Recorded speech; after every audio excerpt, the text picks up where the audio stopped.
Assalamu alaikum warahmatullahi wabarakatuh. Barkanmu da sake saduwa. A satin da ya gabata ne gaba ɗaya duniyar intanet ta ɗauka da cewa akwai wani sabon technology wanda ya zo, wanda mutanen da yawa suke tunanin cewa zai yi replacing ɗin Google da muke amfani da shi. To wannan shi sabon technology da muke magana sunansa shine OpenAI, sannan kuma mutane ne da yawa suka yi haɗaka suka samar da shi. Ɗaya daga cikin waɗanda suka samar da shi wannan software ɗin har da ɗaya daga cikin masu kuɗin duniya wato Elon Musk. Su suka haɗu suka samar da wannan software ɗin kuma suka bar shi public, kowa da kowa zai iya amfani da shi. To yanzu a halin da ake ciki, shi wannan software ɗin yana ɓangaren testing ne na shi OpenAI, amma kowa da kowa yana damar yin amfani da shi. Wannan ne ya bamu damar cewa mu ma mu shiga mu amfani da shi mu ga me yake ciki, wanda shi ne yasa gaba ɗaya duniyar intanet ta hautsine saboda shi wannan software ɗin. To yanzu abin da za mu yi shi ne, normally ya kamata mu yi comparing ɗinsa da Google da shi OpenAI system ɗin. To yanzu idan muka fara da Google, za ku ga Google yanda ake amfani da shi, za ka yi searching ɗin kalmar da kake so ko kuma phrase ko sentence haka. Idan ka yi searching ɗinsa zai kama bayanai daga website kala-kala, zai haɗo ma bayanan. Wani lokacin ka dace, wani lokacin ba za ka dace ba. Wani lokacin kafin ka dace ma sai ka je shafuka da yawa a cikin shi wannan sashen. Sannan Google yana da sashe kala-kala wanda suka haɗa da labarai, hotuna, videos da sauransu. To wannan kenan Google daga ɓangare ɗaya kenan. To idan muka ɗauki OpenAI, shi kuma wannan shine website ɗinsa, openai.com shine site ɗin nasu. Idan ka ji abin da za ka yi, sai ka yi bi ta system ɗin, ka je ka yi register da shi OpenAI system ɗin. Idan ka yi register, za a baka sashen da za ka fara iya amfani da shi. To yanzu yana buɗo ma wannan shafin, abin da za ka yi shi ne sai ka je try ChatGPT. ChatGPT shi muke son mu yi amfani da shi. Wannan shine software ɗin da OpenAI suka haɗa, wanda zai mana aiki.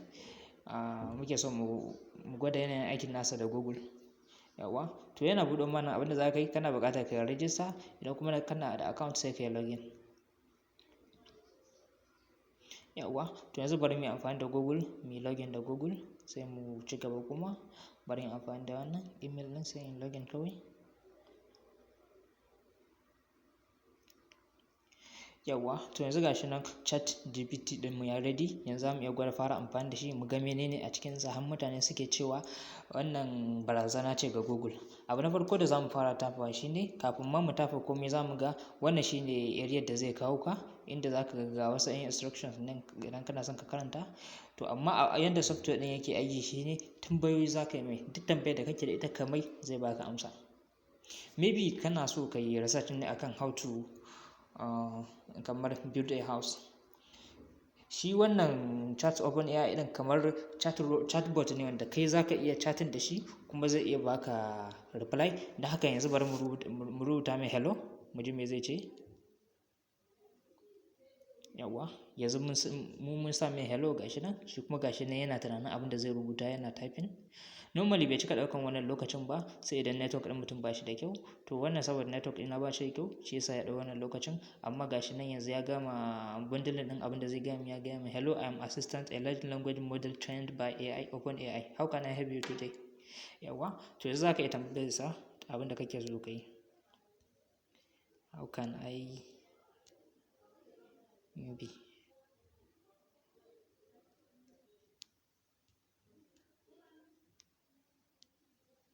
ko kuma bari mu ce mai how can I build a business, kamar yadda keyboard ɗina ya recommending, sai mu ji abin da zai ce mu.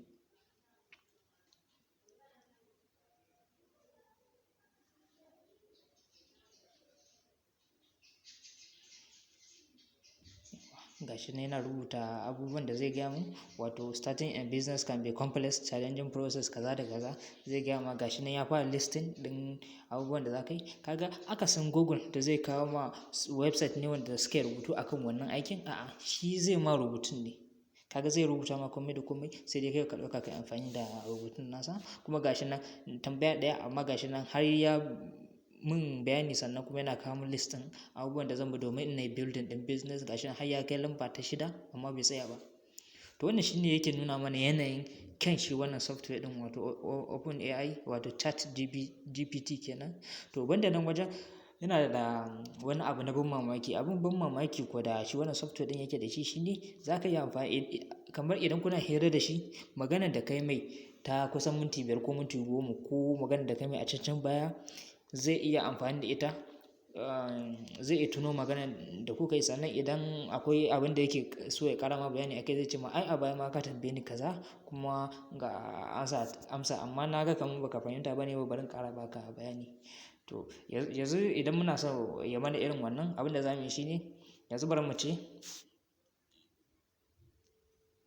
ce wannan abin da ya rubuta mana ƙarya yake.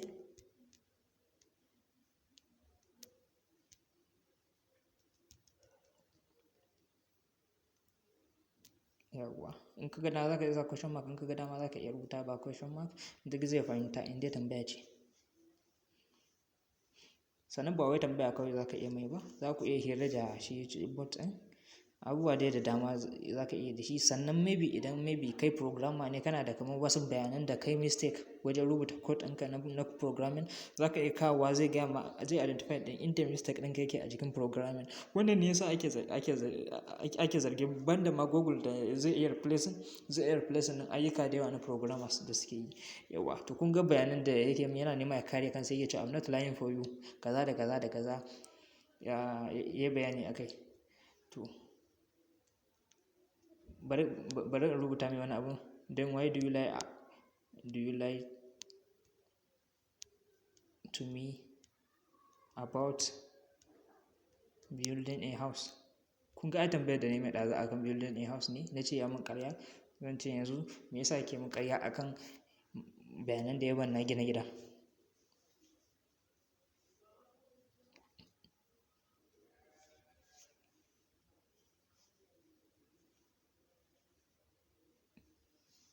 Yawwa, to kun ji abin da yake cewa I apologize if my previous response, maganar da ya faɗa ɗazu, in har ina kallon kamar ƙarya yake mun kaza da kaza. If you have specific question about building a house, I will do my best to provide kaza da kaza. To software ne mai kyau wanda za ka yi amfani da shi kamar search engine ya baka bayanai wanda mutane da yawa suke tunanin su sun ma fi gane bayanan da wannan zai ba su akan su je Google ya tura su wasu website ɗin daban-daban.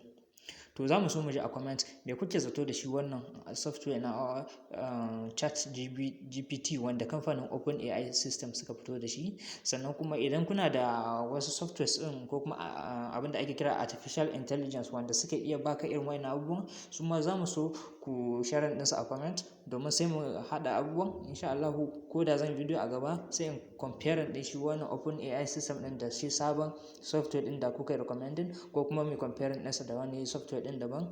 Da haka kar ku manta ku subscribe, sai mu haɗu a bidiyo nan gaba. Assalamu alaikum wa rahmatullahi wa barakatuhu.